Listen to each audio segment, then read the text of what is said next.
Welcome to the second PARC postdoc colloquium of the semester. I'm very happy to introduce Shayna Silverstein. When we were thinking about the theme for this year, the revolutionary public sphere, Marina and I sent some telepathic message to the Penn Humanities Forum, and they brought Shayna to Penn without us having to lift a finger to do that. So I'm twice as happy to introduce you, Shayna. Shayna is currently a Mellon postdoctoral fellow at the Penn Humanities Forum. Her research examines embodiment, sound, personhood, modernity, and politics in Syrian popular culture, and has received support from Fulbright, University of Chicago, and the U.S. Department of Education. She has published in anthropology, ethnomusicology, and Middle Eastern studies, and served as an editor for Norian Journal. She has taught at Dartmouth, Northwestern, University of Chicago, and Penn. She got her PhD in ethnomusicology from Chicago in 2012. She's going back to Chicago after her year at Penn to assume the position of Assistant Professor of Performance Studies at Northwestern. Now, very excited to have Shayna here, not only because of the quality of her work. I'm very excited she's going to present today. She's also going to be participating in the symposium on April 10. And in fact, her colloquium today inaugurates a series of events leading to the symposium. So on March 27th, we'll have Mimi Scheller from Drexel talking about her work on mobilities and digital technologies in Haiti. On April 3rd, we have an Annenberg student panel, Prelude to the Revolutionary Public Sphere, with several of our students, including Aaron, who's with us today. And then on April 10, we'll have the symposium.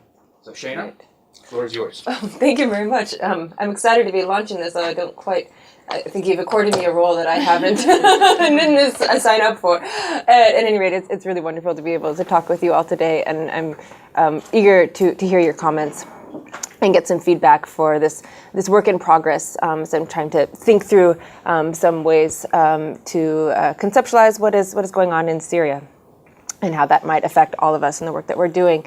So my talk today is called The Third Way is Possible, Civil Resistance and the Construction of Dignity in the Syrian Conflict. And what I'm really trying to focus on is how dignity is a means by which we can articulate a sort of transformation or shifts in selfhood, and see how that then carries out onto many, many different activities, conditions, and structures. Since 2011, cultural activists, human rights activists, and aid workers have invoked dignity, or karama in Arabic, as a motive for their work. Through protest slogans, popular song and dance, film, television, and the visual arts, they assert demands for dignity along with freedom and justice. Here is a chorus from a song produced by the underground rock group, who many of you, I think, know, Nustafeha, that calls for justice and dignity.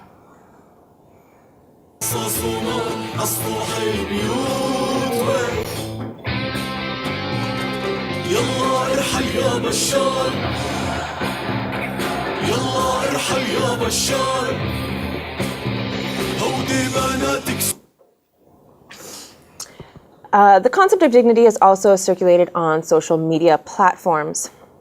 On September 16th, 2011, activists established a Facebook group. As you can see here, it's a little bit small. I apologize if you can't quite see it from the back, but it's, Syrian Dignity Revolution, Thara al-Karama al-Suriya. So the whole world can know and hear our voice. Beyond Syria, bloggers, think tanks, international media, and human rights organizations have ascribed the moniker the Dignity Revolutions to Tunisia, Egypt, and other societies that revolted. One former Reuters correspondent even penned a travelogue of the Arab uprisings entitled, quote, Karama, Journeys Through the Arab Spring. The catchiness of these dignity revolutions, as they were called, also appealed to American intellectuals such as playwright and author Carlos Sequist, who wrote, quote, we Americans might, for a switch, take a cue from the Arab street. No wonder this protest is so powerful. Dignity is not a mere want, but a need, the most profound, elemental human need, not to be humiliated, but to be respected for one's humanity, to have one's voice heard. As an American, marveling at the monumental scope and moral rightness of these dignity revolutions, I cannot but wonder at the resonance of the notion here and wish for a greater measure of dignity in my own culture, end quote. The transmutability of dignity clearly garners broad appeal. Some activists and artists have capitalized on this appeal by incorporating it into their project titles. Karma is a London-based Middle Eastern music ensemble. It is also a human rights film festival based in Jordan. Human rights organizations in Egypt, Jordan, and Syria embed Karama into their names, particularly organizations that focus on women's rights. Here we have Karama Rising Through Dignity, and there's a television channel launched by a group of educated Syrian men and women now based in Amman called Surya Karama, Syria Dignity. They founded this television channel to, quote, stay away from sectarianism by uniting the Syrian people and bringing them to peace, end quote. This objective informs other efforts as well. One man started the Forum of Educated Free Syrians in order to, quote, help unite Syrians against violence. We don't want the innocents to become victims, end quote. He, like others in this group, seek to remove the grip of fear and challenge sectarian narratives perpetuated by Syrian state media. What I want to do today is to show how, through claims for dignity, social actors vocalize new forms of selfhood and conditions of violence and social conflict. These claims enable emergent forms of political consciousness, mobilize social networks, and position their efforts within broader discourses of resistance, conflict, and human rights. As a young activist named Mutassim remarked in reference to a strike named the Dignity Strike, Idraba Karama, quote, there is indeed a great achievement in having shown the people that a third way is possible. Something that each of us can do rather than join the demonstrations or just stay home due to fear, end quote. As I will talk about today, the construction of dignity is a transformative process by which social actors resist to make sense of their shifting conditions, perspectives, and entanglements. Dignity clearly appeals to activist scholars and artist activists situated worldwide, yet its meanings and aspirations beg for further examination. What kind of work does karma enable as a political imaginary, a representational trope, a discursive object? Who constructs it, through what means and towards what aims? How is dignity positioned by whom and in what ways?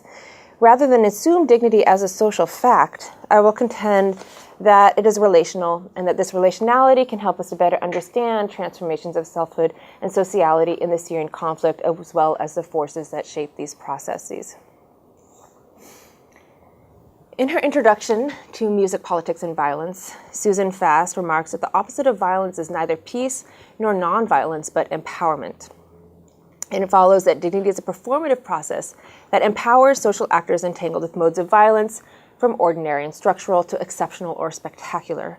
Today I will focus on popular cultural expressions from sound and song to movement and dance as modes of empowerment and examine how these are framed by and as dignity when related to structures of violence.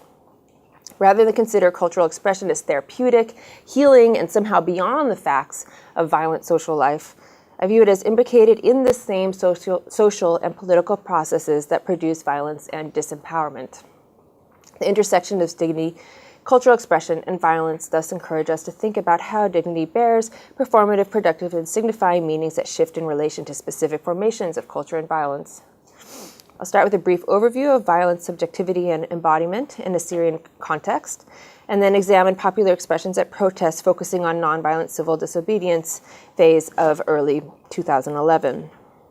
I consider these as agentic performance modes that transform conditions of domination into states of empowerment.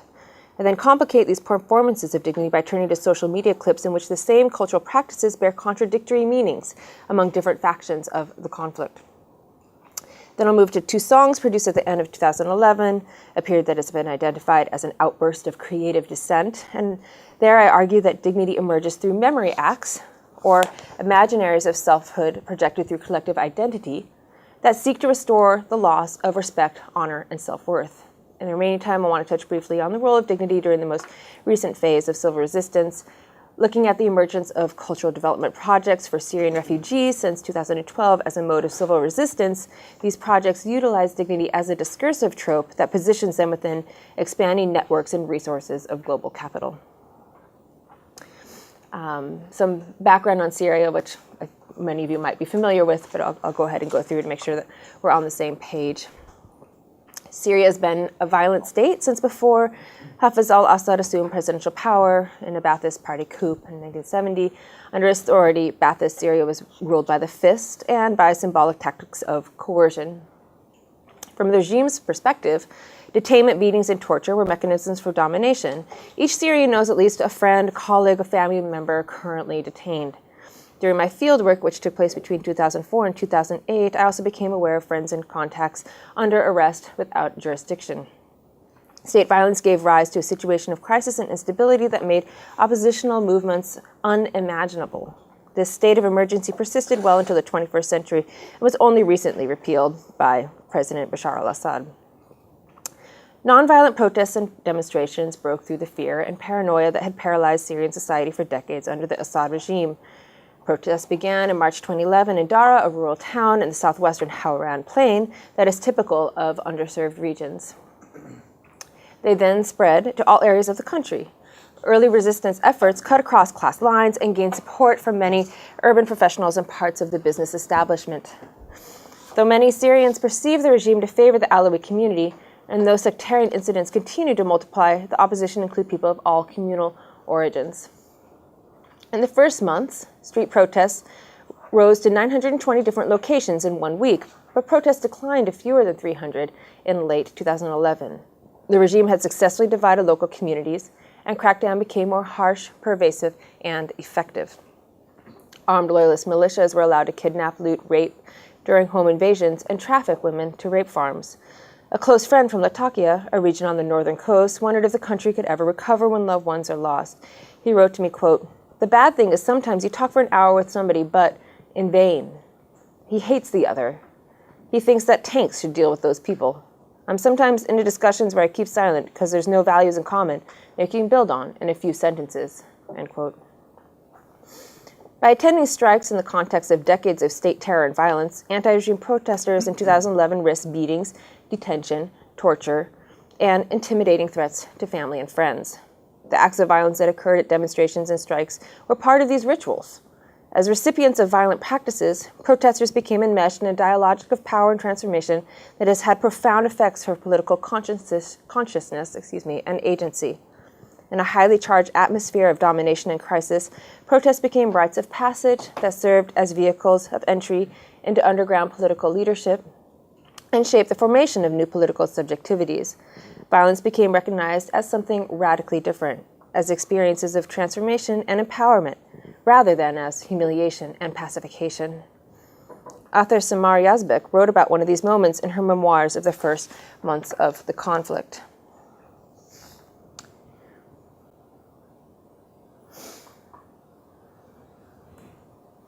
There we go. As the quote from her memoirs read, "The young man continues, while we were being beaten, someone came into this..." Oh, I see. There we go. "While we were being beaten, someone came into the cell and shouted, 'Beating is forbidden.' Just then somebody else came in to beat us. An elegant and handsome young man from the Republican Palace showed up and told us, 'I'm here to listen to the demonstrators' demands.' None of the prisoners responded, and the security agent barked, 'Speak up, you animals.' Another minute passed, and everyone was silent until the security agent repeated, 'Speak up, you bastards.' This guy had his face split open, dripping with blood, and he rose to his feet to tell him, 'Sir, nobody beat us. We have no demands.' Then he sat down." The young man who told me that story was friendlier than his girlfriend. She pulsed with rage the whole time, while he was more sarcastic and droll. This, I believe, is what Syrians refer to as dignity. The wounded young man's refusal to recognize his perpetrator as an agent of violence was an act of dignity that emancipated the young man from conditions of domination. Dignity is the act through which men and women, disciplined by the state through brutality, and interpolated by the state as dissidents through verbal and nonverbal tactics of intimidation and humiliation, transform the loss of blood, flesh, and social welfare into a declaration of autonomous selfhood. Dignity also refers to the emergent forms of sociality that constitute nonviolent civil disobedience. As another activist noted, the significance of protests is in, quote, "what lies behind the action." Doing these simultaneously means that different nonviolent groups are finally getting together and organizing common actions. Achieving this degree of coordination should not be taken for granted in Damascus, where security control is tight, communications are either tracked or lacking, and moving from one area to another is difficult, end quote. He spoke in reference to a strike, as I previously mentioned, named Idrab al-Karama, that took place on December 11th, 2011. This is a period of escalating violence, primarily, though not exclusively, perpetuated by the state. Organized by the civil disobedience group Ayyam al-Hurriya, Freedom Days, the strike consisted of synchronous protests in 14 cities across Syria, as well as closure of shops and transportation. To give you a sense of the rather mischievous punk ethos behind this strike, here is a bit of a brief passage from their statement sent out by the local coordination committee. Quote, "The rebellious Syrian youth results in the Dignity Strike invitation, an invitation that is considered a start of their actual salvation from injustice and humiliation, in addition to being the first step in an overall civil disobedience which will corner the regime in the cell of truth, sticking an expired label on its forehead and throwing it away." And so on and so forth.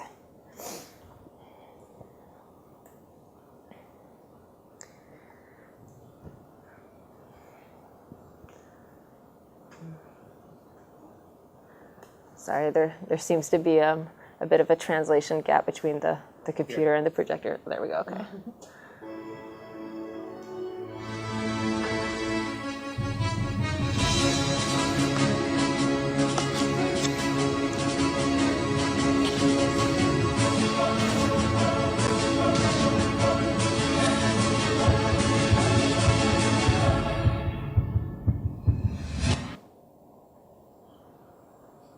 And hopefully clips like these are something that we can, very much be talking about in just a couple of weeks.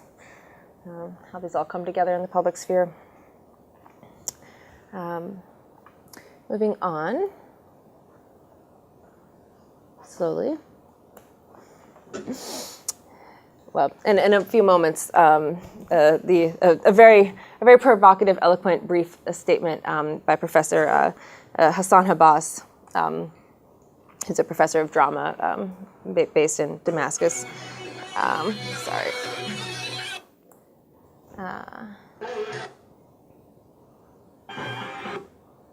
Okay. Quote, "Identity is dispersed all over Syria like droplets of water. We don't have a collective space, but at least we have our collective dance." The Dabke. In this quote, Abbas refers to the effective register of Dabke, Syria's celebrated style of popular dance, and to the absence of a public sphere in an authoritarian regime. In a state that prohibits public assembly, ironically, Dabke was one of the very few activities that people could engage in publicly, and I'm thinking about before 2011. I've argued elsewhere that the practice of Dabke at local weddings, such as this one, is indicative of how embodied participation through movement and sound inhabits public space in a society that severely constrains public life. Here's a short clip of the dance. I'll show you two clips. So the first one is, they both took place at weddings. One was in Sueda, and this one was in Quneitra. Here we go. This one is a group of men more or less dancing the same pattern. And then the second one is a breakout session, which shows a little bit more of improvisation and flourish style. So here's the first one.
as you can see, this is a sense of more or less the village community turning out for a wedding.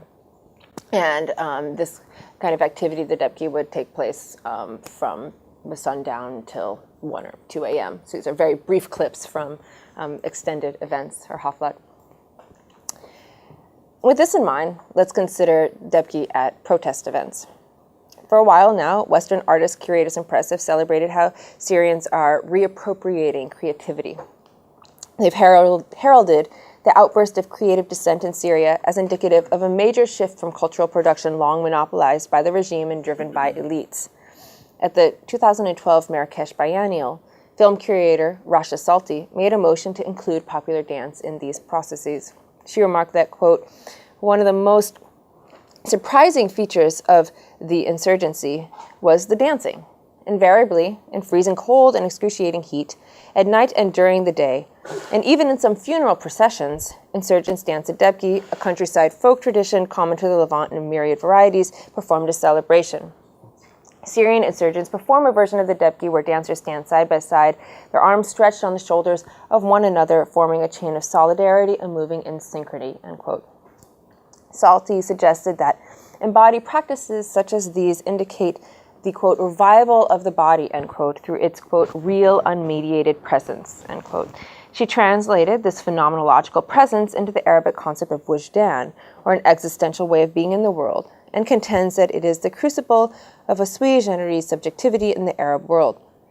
In a review of the Marrakesh Biennial, W.J.T. Mitchell extended Salti's comments in the direction of the sphere of the political. He mused that the unmediated presence of the body reclaimed dignity and asserted Syrian presence in the sphere of the political.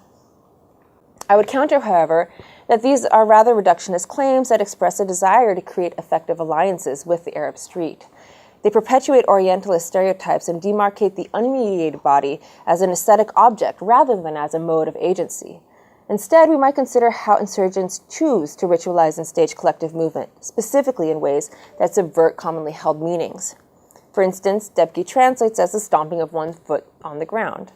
The iconic foot stomp has long been tied to the political vision of the Syrian state. The Dabke circle embodied pan-Arab unity and stood for a sense of homeland shared among people from villages scattered across greater Syria. Thus, when Syrians speak of Dabke, they often invoke the ideals of collectivity, or jama'iyya. But this works differently during the protests. Here we go. At this particular protest on January 11th, it was uploaded to YouTube on January 11th in 2012. Protest is called the Holiday of Cursing Hafez's Soul, which is a popular sort of phrase throughout the first year. Took place in Kafaruma. You can see here the pre-Ba'athist flag emblazoned on their traditional garments. Demonstrators commonly make use of the pre-Ba'athist flag through green, black, and white costumes and protest banners. It appeals for a kind of Syrian unity unsullied by corruption and state terrorism. The dance leader has tied a long green, black, and white band around his head. Here is a clip from this document.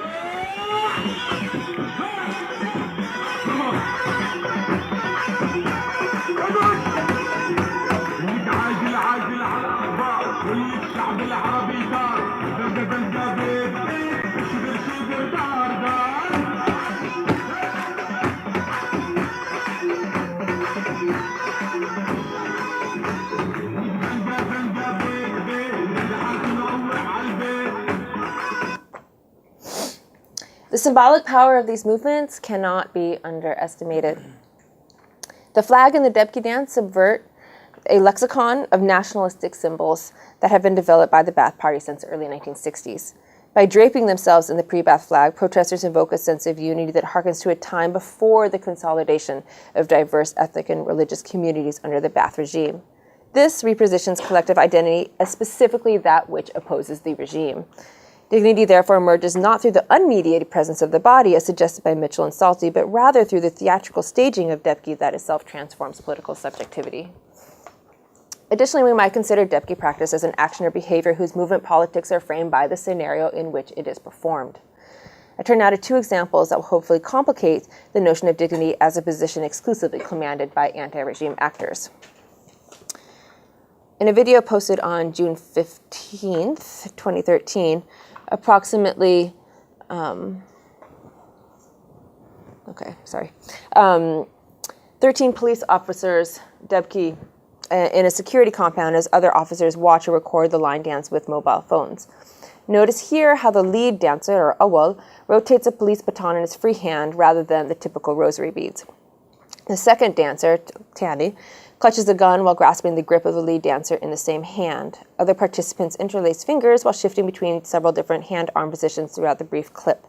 Their Dabke skills are excellently coordinated between the stomping figures and the shoulder raises that give form to this rhythmic performance tradition.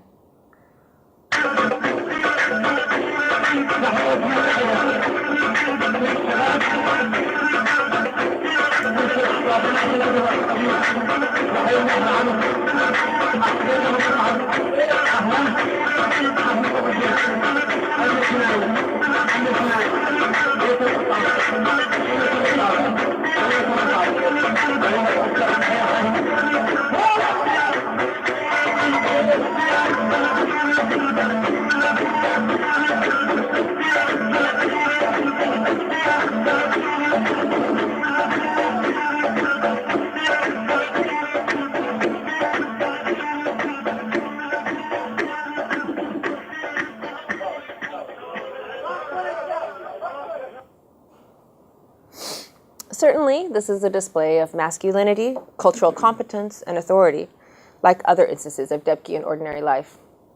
This performance could be critiqued as a militarization of popular culture through the display of weaponry and uniforms and through its staging in a security compound, and by extension, the hegemonic presence of regime authority. On the other hand, the circle could be interpreted as an act of dignity that counters the demonization of police forces. Rather than being taken as non-human, as Summer Yazbek does throughout her memoirs, and enemies of the people or enforcers of regime authority, these men are perhaps humanized by their participation in popular dance. They transform themselves from positions of otherness, positions that perpetuate violence between the armed resistance and the regime, and demonstrate that they, too, are Syrian. Here's another video.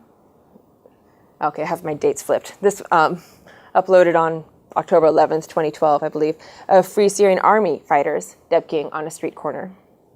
Dressed in an assortment of camouflage fatigues, jeans, a baseball cap, and other urban streetwear, they loosely coordinate their steps and figures. One freedom fighter brandishes his firearm as a prop. Behind them, a pile of sandbags suggests that this site is also a combat zone. This video, like that of the police officers, suggests that Dabke practice is a means of territorializing public space through popular expression. Dabke is a means for constructing socio-political boundaries through the representation of the moving body in public spaces. Wartime heightens the geopolitical imaginaries represented by these videos.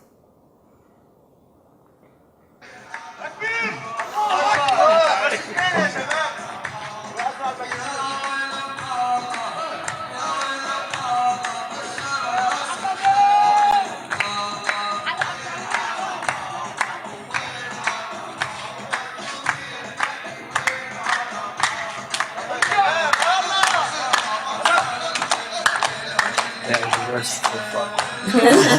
They're the worst dancers so far. They're so casual.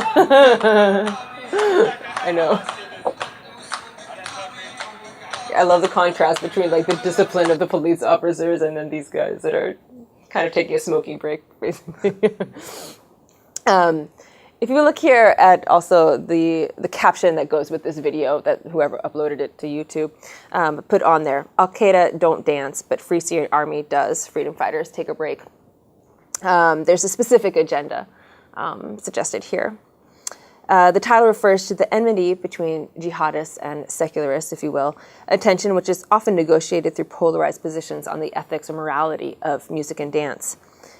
Dabke has signified modern secular identity in Syria since the growth of Arab nationalism in the mid-20th century. Today, secularists tend to embrace these embodied practices, whereas jihadists tend to consider such to be impermissible or haram.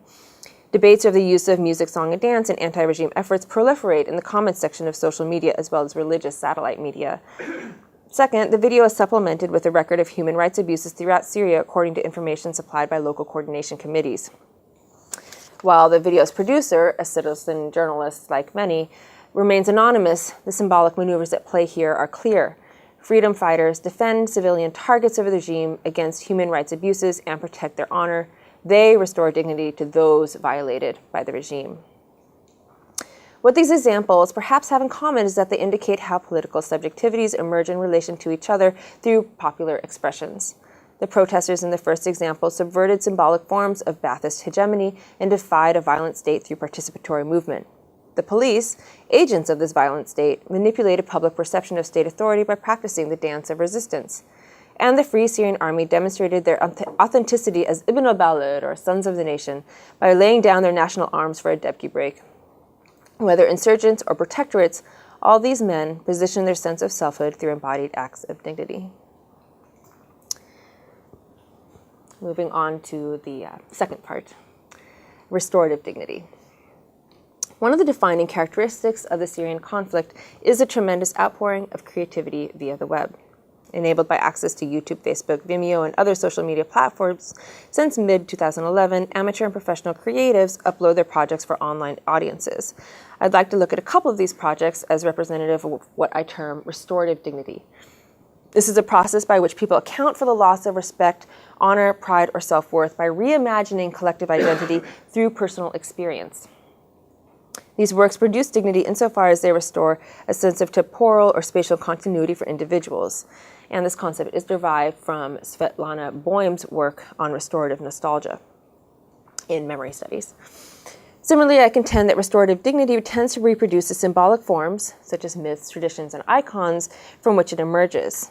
As Boym suggests, by, quote, taking itself dead seriously, end quote, restorative dignity, quote, protects the absolute truth, end quote.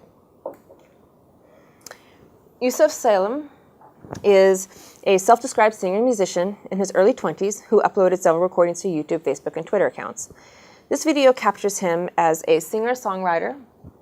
It's a little bit squashed, so in order to fit into this frame, just so when you're looking at it, you're wondering, about the scale of that particular image. And he is obviously playing acoustic guitar. He sits casually in the window of a severely damaged building. He strums and he sings in a low register, harmonizing his melody with his chords.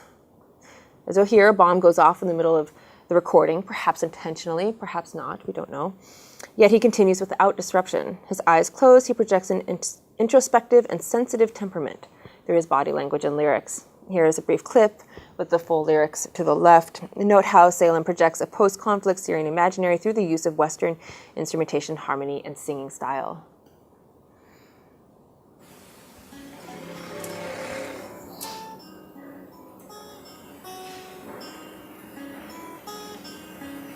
How's the volume? Should it go up? Oh, yeah.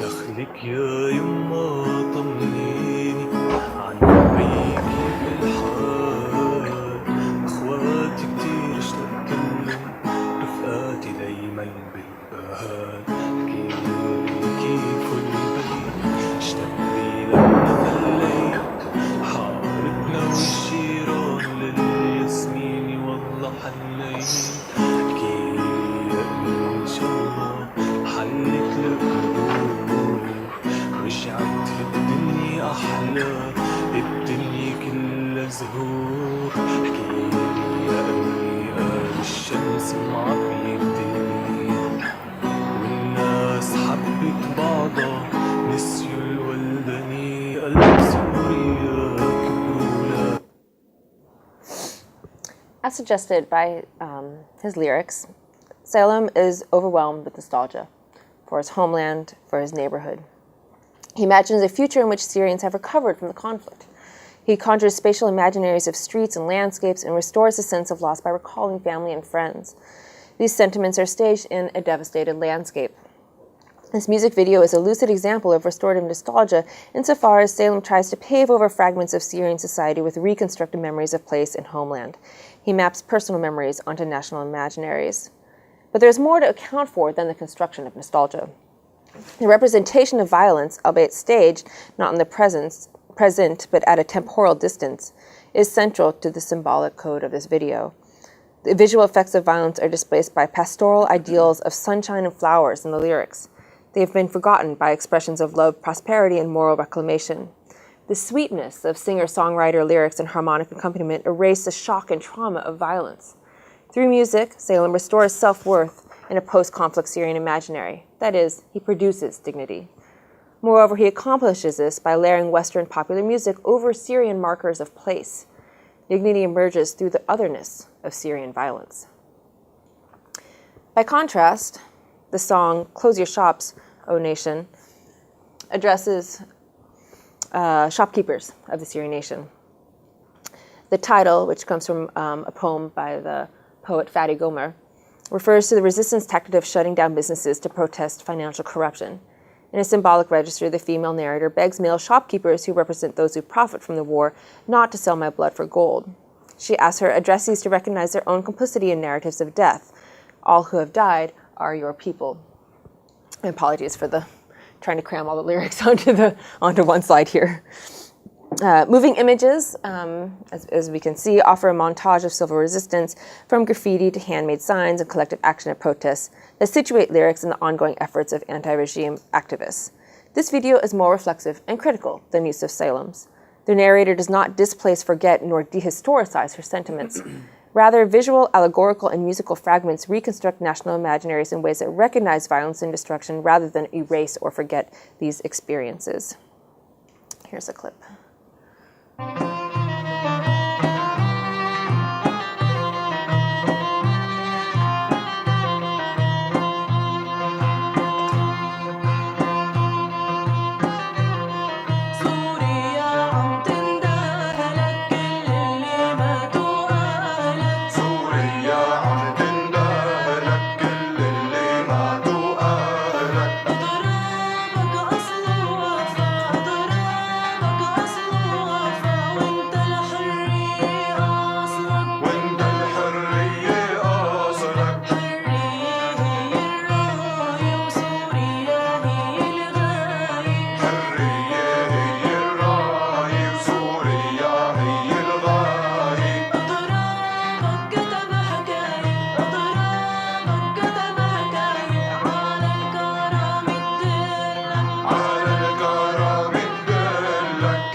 Go ahead and stop it there for now.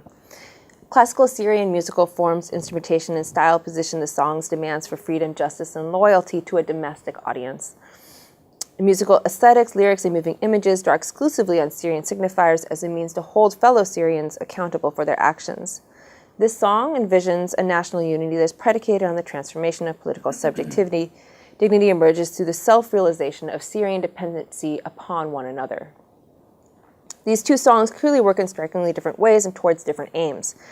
Yusuf Salem narrates the loss of urban landscape and public space through the juxtaposition of ballad-type song in a site of devastation. He restores the missing fragments of this landscape through his intimate memories of his family and projects such to a utopia of sunshine, flowers, and harmony, itself realized through Western guitar chord progressions. The protest song in Arabic, Close Your Shops, Dear Nation, looks inward rather than outward and, like the Idrib al-Karama public strike, asks Syrians to be accountable to themselves through their own social and cultural grammar. As Dignity acts, each of these works casts an intimate angle on a collective experience in ways that negotiate the disempowerment that emerges from bombing, social hypocrisy, instability, and chemical weapons attacks. In other words, they produce dignity as a quality or condition of the creative process. In the remaining time, now I'd like to again switch gears and talk about cultural development programs for refugees. These programs for both refugees and internally displaced persons expedite culture, and I'm thinking here of Georges Udichet's work on the expediency of culture, as a means for conflict resolution. They provide services that work out traumatic experiences and conditions, or as Carolyn Nordstrom has phrased it, that unmake violence, as she says. These programs are established along the tacit assumption that music, as well as other cultural forms, is inevitably personally and socially therapeutic. They assume fixed relations between violence and cultural expression. Are references to dignity and humanitarian discourse indicative of processes of transformation and self-actualization through expressive acts?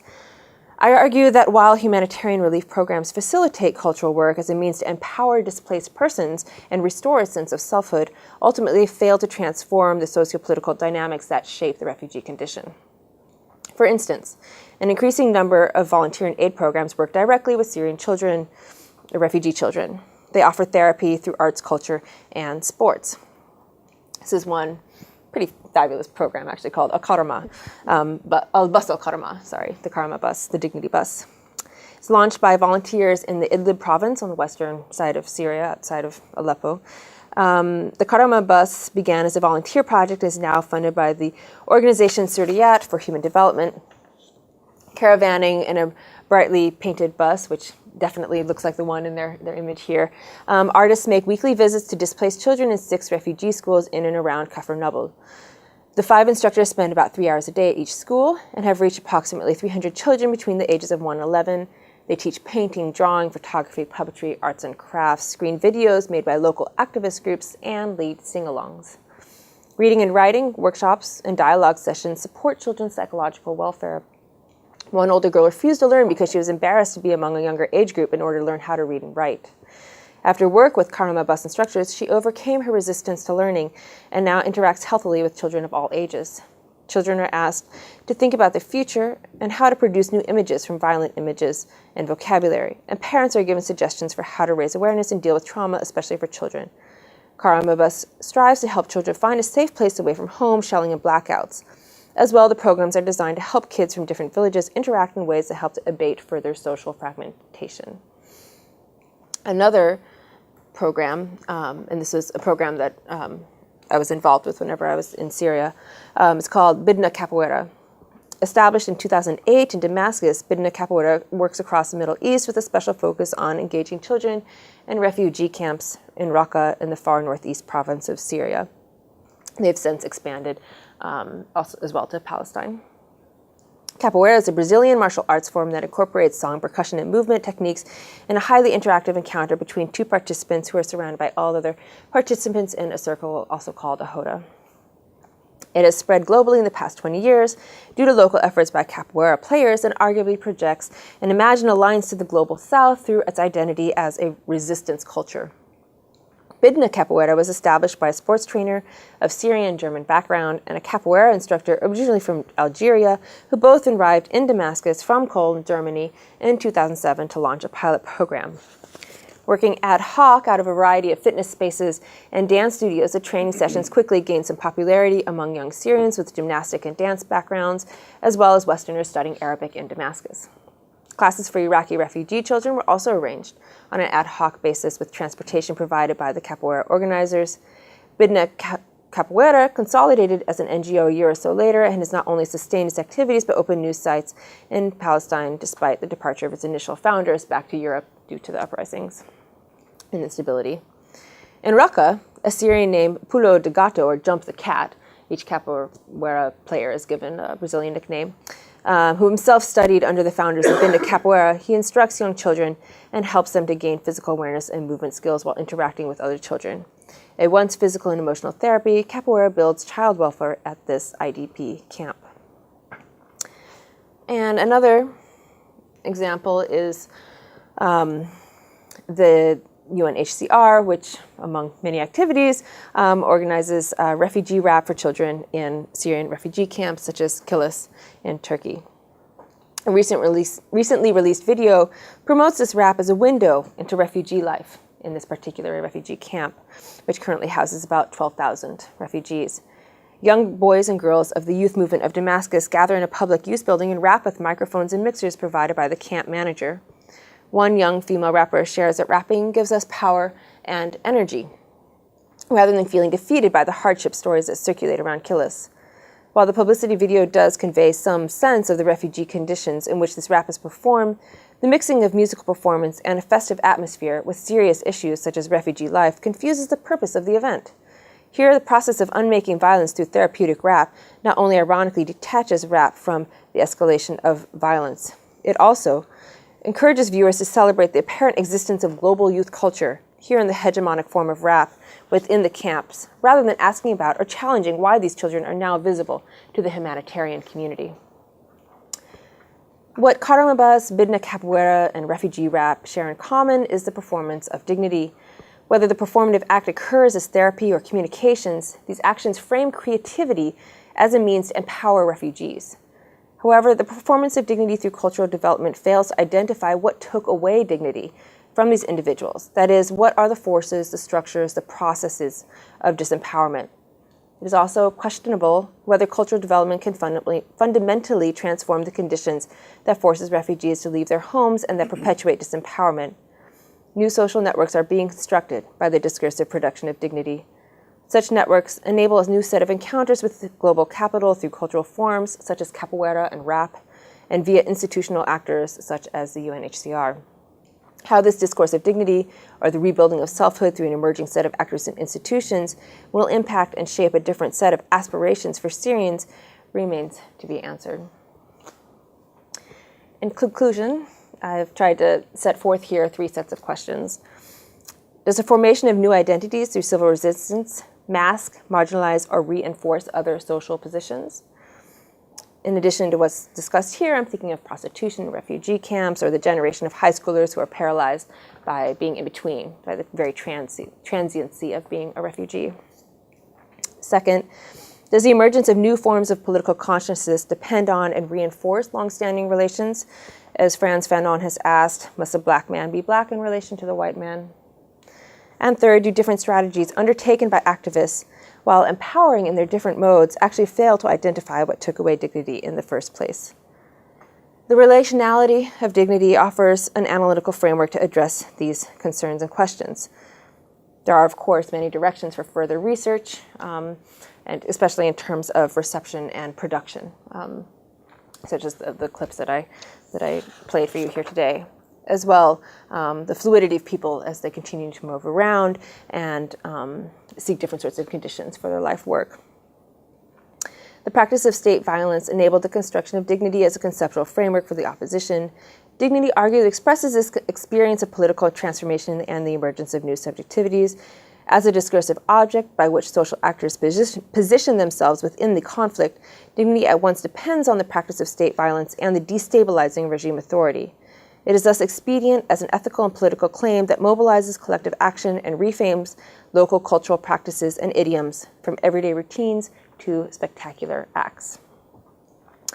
Today I've attempted to demonstrate how Syrians are deploying dignity in various modes of performance and production and discourse to situate themselves in the midst of a long-term social crisis. As dignity is implicated in the expansion of global capital, technology of destruction, aggression, nation-building, and otherness, so it is also a framing device by which individuals articulate creative new ways to negotiate these processes. These issues are not specific to Syria alone, but to other societies devastated by violence and social conflict. Through the Syrian exception, I've hoped to have suggested how we can begin to problematize the poetics and politics of dignity, that is, to establish a discourse for dignity itself. Thank you.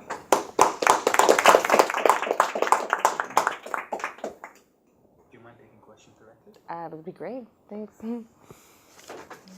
Yeah. Thank you very much. I'm wondering if I can pull you out a little bit on the question of causality here. Okay. And by that I mean, it strikes me that all of these are, in effect, one could make the argument that everything that you're talking about is a system, is a memory system. And it has to do with restorative nostalgia. And the fact that you're drawing from so many cultural forms of the past, whether it be Dabke or whether it be ballads, makes me wonder how much of this is driven by contentious politics and protest, or is contentious politics and protest simply the context in which these are taking on a form today? Right. And specifically, I mean, one could even argue that that all of the cultural forms that you're looking at are not only specific to Syria now, but they preceded Assad's regime, and they go far beyond Syria. So I guess, So my question is, how much of this is actually driven by the context that you're arguing it's an answer to, or is it simply that they are latching on to the context that is in place.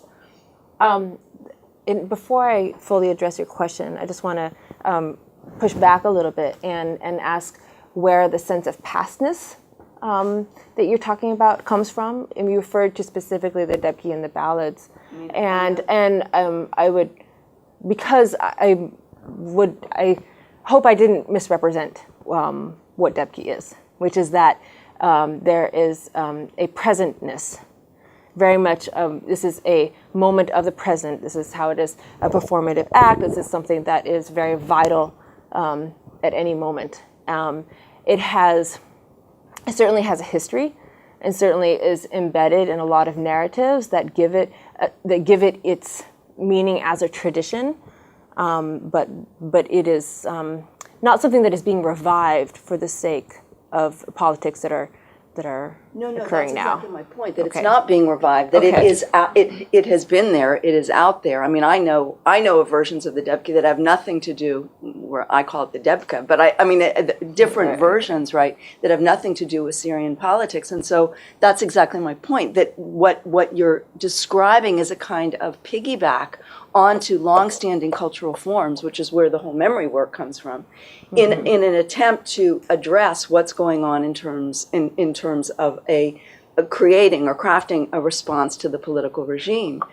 And that's the causality I'm asking you about. So I'm trying to work through some different modes, and I see that the memory work, I haven't yet associated memory work with Dabke itself. That could be done, but what I was trying to work with here is showing those two song clips as being exemplary of memory work. And then the instances in which there are, Dabke being basically, performed on the streets, whether in various different scenarios, as you mentioned, one being a protest event, others being much more casual, informal sort of scenarios. That one is a mode of presentness and one is a mode of memory. So causality between those, I think we'd have to look at a material that we haven't yet looked at, if that makes sense. Like, I wouldn't see the material that we looked at today as necessarily connecting the past with the present through the body. I mean, one could argue that the opposite, and then I'll stop, that the opposite case would be the construction of a dance or the construction of some mode of oral expression that is indigenous to this moment. That's not what's happening. In other words, these all preceded this particular regime. And I think that's where the dignity actually rests in. It rests, I mean, why are they nostalgic? They're nostalgic to what has always been. So they're using the cultural platforms, right, to address that. Okay. But I think, isn't there an argument to be made that the mere presence of the bodies in a public square at a time when you have, when by doing this you risk getting shot at, right?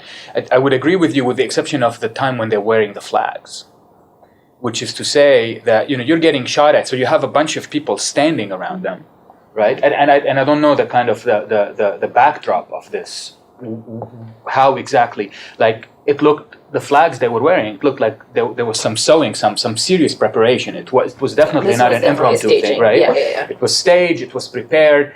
Then, as if you have all the people standing around them, is that did these people come to watch, or were they there as mostly a protective layer, right? Were there snipers around? I mean, I think once you get into these details, then you can really parse out the question, right? To what extent is this? This is clearly not an impromptu street reaction. Right. It's been staged, right? Right. I wonder if we can look at the different sorts of expressions that are going on, whether they're musical or Dabke dance and everything, as being the means by which there are certain transformations of how people are doing what they want to do, realizing a different sort of political subjectivity. They want to be there out on the streets. They're risking putting their bodies in front of snipers. They're in the middle of a square, in 2011 for the first time. And so that it's not a sense of looking back to see what can happen in the future, but rather actually being there in that moment, using the body as a means to express that moment. I hesitate to make the music and the dance take on such an objective form, and rather want to see them as being very much processes of movement, processes of being in the moment. That makes sense, yeah. Well, this is very exciting. It's about sort of ways of living a dignified life under conditions of hardship and suffering. And if that is true, that we can say that people have always been able to manage to do that.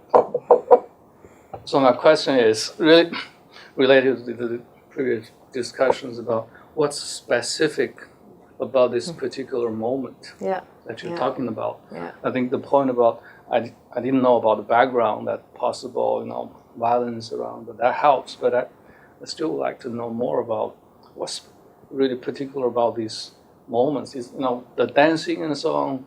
It's probably said it's been there, right? It's ways of life for a long time. But I think you're saying that there's something very special about these moments. New identities, new political consciousness, and new forms, right? But I didn't get a sense about why these are particularly new, except for the last part about social media part. Right. I mean, technology is always perhaps introducing new forms. That is the direction that I'm excited to take it in, is because I think there is a possibility for this to resonate throughout, for instance, violence studies or conflict studies. And to date, I haven't seen any sort of problematization of dignity itself.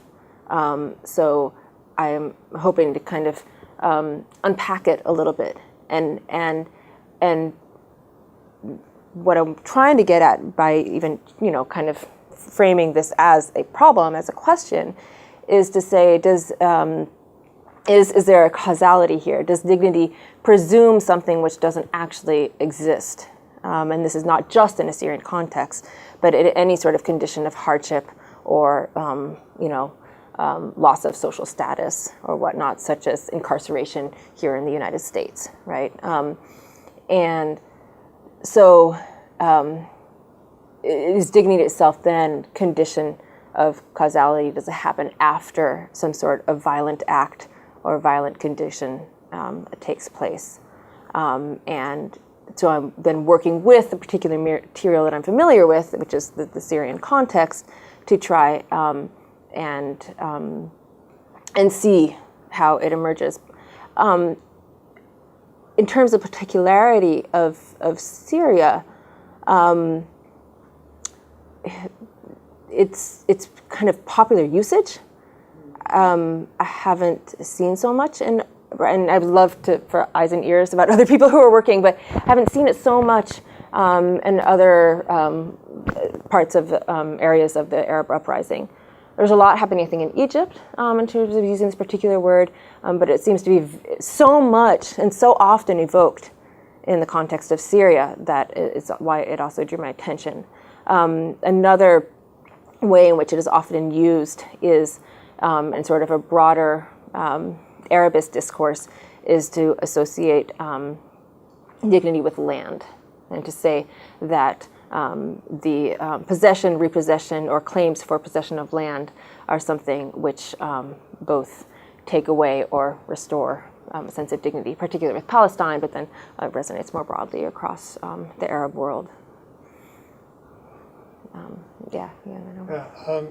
I saw a Frontline documentary about Syria, which made me a little depressed. It wasn't just the Assad regime that was a problem. It was other groups, and they're fighting each other, and they're not just fighting Assad. And Assad seems to have the upper hand, and people don't really remain on one side or remain on the other side. So all of these were problems, and I don't know how dignity and social constructions are going to solve that problem? Well, there's quite a few ways that I might respond to that. On sort of despairing level, I would also question whether any attention to humanitarian issues will solve any problem. Some have said that attention to humanitarian issues actually might draw away potential answers, solutions, and resources from solving the problem. And dignity itself is obviously very much embedded in that which is of humanitarian concern. Right. So our hands are tied behind our back. As well, it is such a convoluted situation that one cannot, I think, really be objective, but as much as possible, one should be aware of subjectivities and different sorts of biases. Whenever I was showing the clip of the police officers, part of that was, trying to also not paint this as being a singular sort of representation or a celebration of anti-regime efforts. There's so much saying that popular song and dance is the resistance, the terrain of the resistance, but rather, there are many, many occasions in which popular song and dance are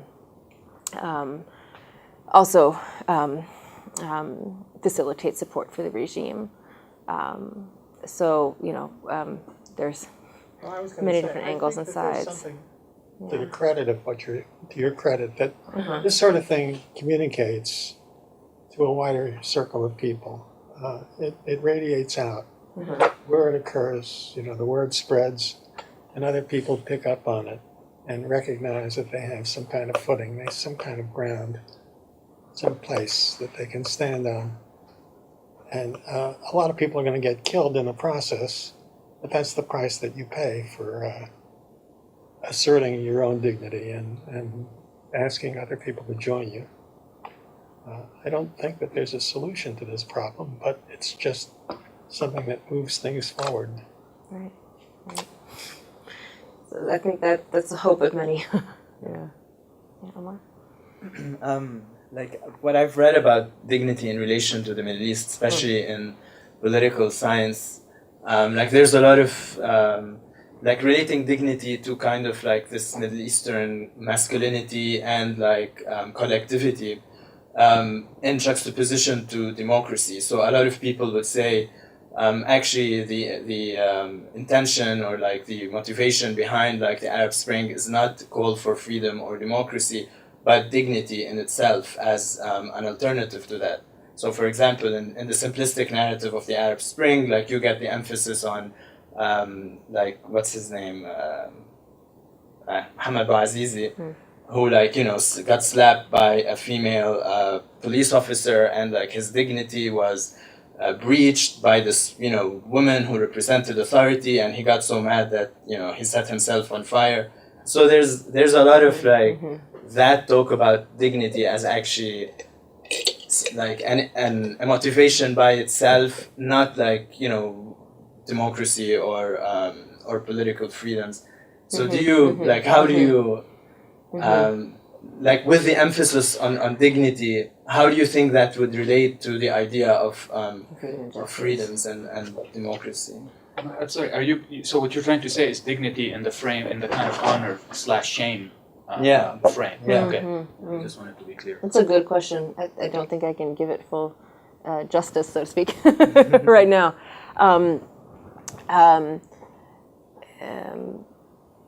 I think, though, that it's, given that it is so much tied up in the notion of human rights, which needs to be put in scare quotes, of course, because that's interpreted differently, whether we're talking about an Islamic framework for understanding human rights or, UNHCR framework, et cetera, Amnesty International. But it's, dignity so much refers to the individual. Like you mentioned, it is that figure, that iconic figure of Muhammad al-Bouazi and his body, right? Whereas freedom and justice are more systemic and social and legal and jurisprudential and so on and so forth. So, you know, the question of self and society, the question of the place of the individual,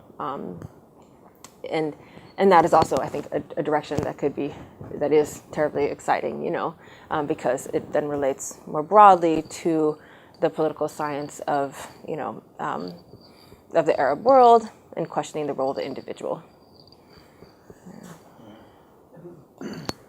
Do you think that there's a space for politics of dignity that is about the collective, and if in your argument, which you seem to sort of bracket off taking a normative stance on some things, like if you feel like, would you feel comfortable sort of proposing a new notion of dignity that is capable? I mean,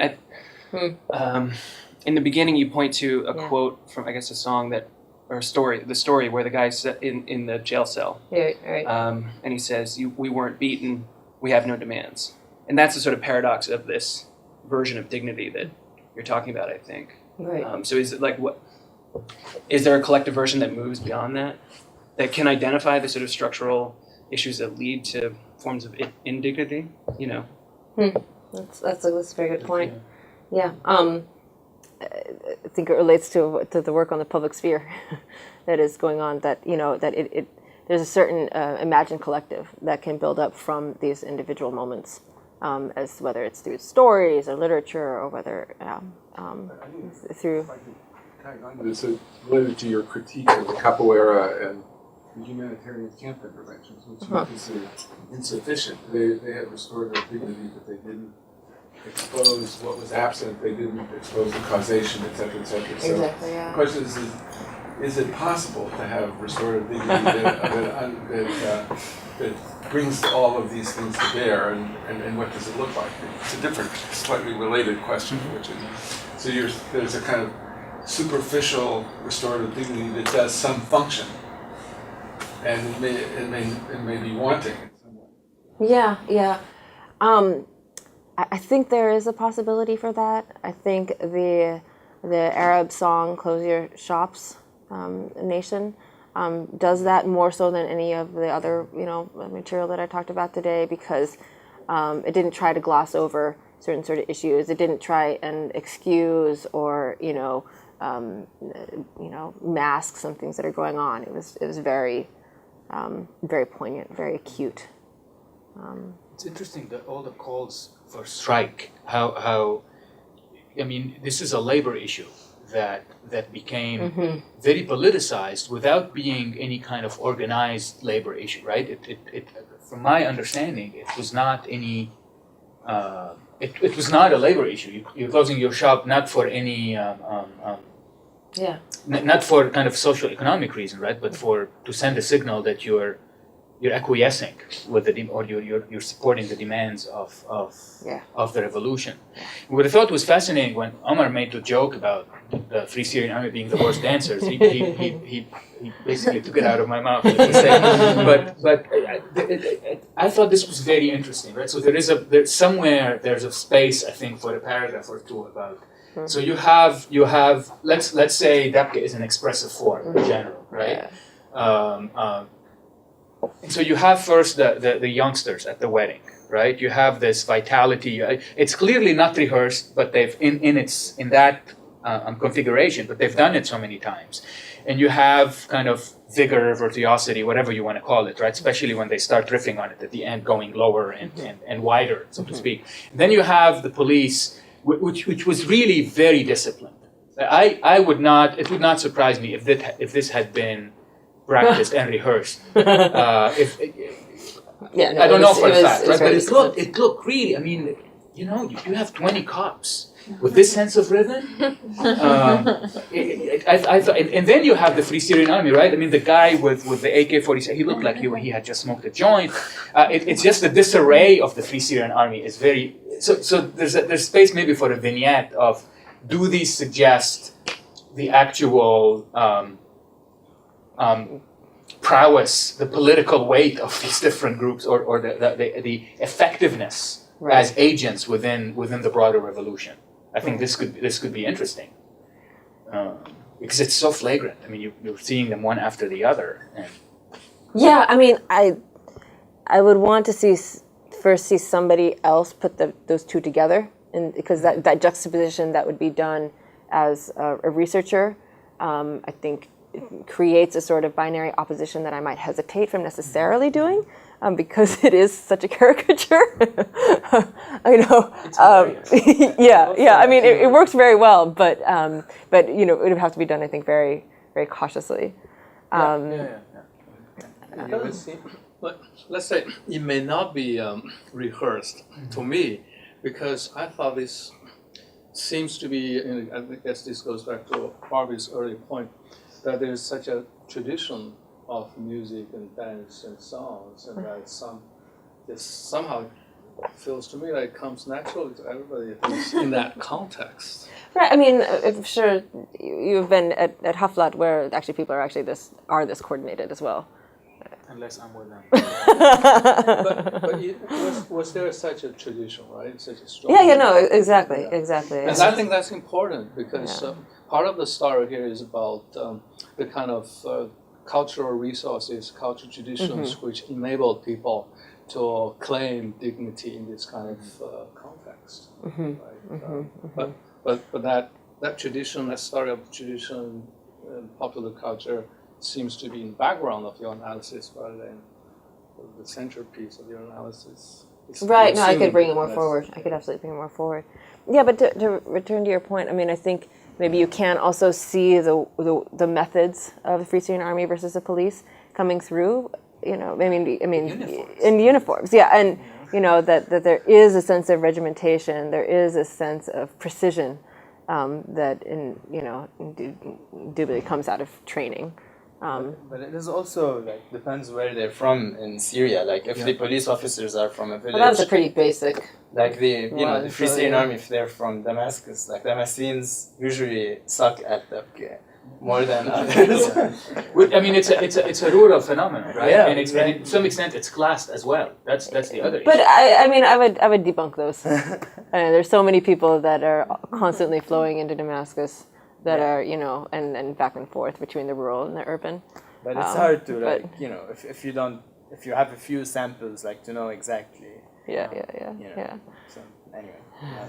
One follow-up question, and I'm not sure if the sword and shield dance tradition is part of Syria, like maybe in rural areas. I mean, I know Druzi. Among the Druzi, right. because like in Lebanon, it's all over the place in villages, right? Yeah. Did you see it also at Aleppo, all? also Halabi. I mean, was it at all part? Are there any videos of? Because that's a more martial type of dancing, right? That's because just the baton kind of refer to to weaponry that itself has a history. Yeah. I haven't seen any, but there's a lot out there to look at. Okay. It's a good question.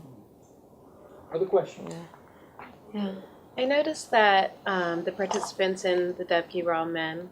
Yeah. I was wondering, which seems to be the most public form of resistance of the examples you've listed. So I was wondering if women and others, like socially marginalized groups, have had to carve out their own spaces and their own rituals within this resistance and revolution. Just by I think this is a bigger sort of question for what circulates and what's visible in social media, and that there is that women often are not part of what is uploaded. Hopefully somebody's talking about that in several weeks. When women they become very, very visible, hyper-articulated, if you will. In fact, that becomes sort of the the focus, of that particular clip. In general, as a cultural practice, men and women dance together all the time. I happened not to see very many women taking the lead. Certainly, men have much more skills generally. There's a certain cultural competence that's associated with masculinity and whatnot that women are not themselves bound to, for better or for worse. Yeah. So it is a masculine practice. Certainly, the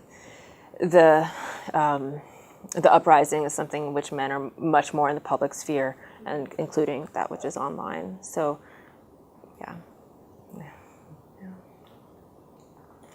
Any other questions? This might be more of a comment than a question, but it seems to me like dignity is very much an open concept, right? It can have a plurality of meanings. And so I'm wondering where this kind of abstract principle becomes concrete. You mentioned land as a matter. You mentioned someone setting themselves on fire as an act. So I'm wondering where this kind of moves into the more material dimension and actually gets articulated kind of on the street, if you will.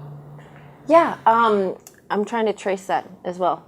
So idraba karma, is one of the first instances when it becomes something in the public domain that is material. It is, and in this case, it's material in the sense that it is a symbol that coordinates many different protests, so many different gatherings at once, and then it also becomes a label by which people refer to that on Facebook, which is in large part how it's organized, as well as text messaging and then from there it expands and in sort of a text-based form. In terms of it being a phenomenological condition, that's more the sort of creative work of being a scholar, and seeing, but also trying to question or begin to ask, why people are turning to this term. What is going on before it became articulated. Thank you. Thank you. Great, thank you. Thanks. Thanks everybody. Great opportunity.